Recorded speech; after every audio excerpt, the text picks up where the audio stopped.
বন্ধুরা, আপনারা সামনে দুর্গাপূজা আসছে। আমাদের হিন্দুদের অনেক রকম পূজা আছে।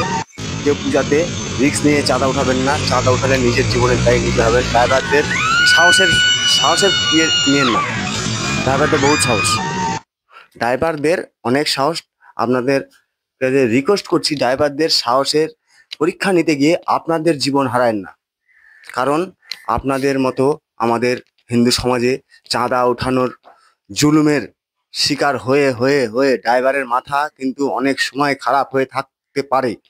সেই কথার ভিত্তিতে আপনারা কোনো সময় জোর করে গাড়ির সামনে দাঁড়িয়ে কেউ চাঁদা উঠাবেনই না। চাঁদা উঠানো আমার একদম বিরোধিতা। চাঁদার দিক থেকে অকাত থেকে পূজা নিজের পয়সায় করবেন, কোথাও চাঁদা উঠিয়ে না।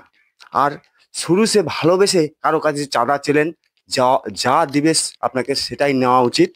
জোর করে প্রেসার কিট করে চাঁদা উঠিয়ে পূজা করা নিয়মেই নাই, আমাদের ধর্মেই নাই।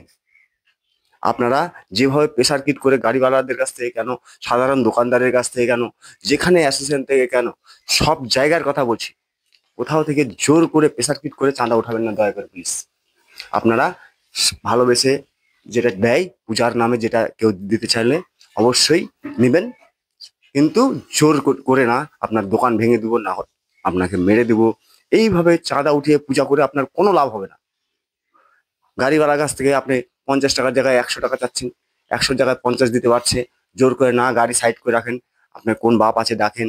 এইভাবে কিন্তু অনেক ড্রাইভাররা হালাকান হয়ে গেছে। কারণ গাড়ির ড্রাইভাররা কোথা থেকে কোথায় যায়, কত দূর থেকে কোথায় যায়, ওদের পকেটে পয়সা থাকে কি থাকে না আপনারা কিন্তু কিচ্ছু দেখেন না। এত দিতে হবে জবরদস্তি। আমাদের সঙ্গে হয়েছে অনেকবার, আশেপাশে কয়েক জায়গা হয়েছে, দূরেও কোথাও হয়েছে। এটার শিকার কিন্তু হয়ে হয়ে ড্রাইভারদের মাথা অনেক খারাপ হয়ে থাকে।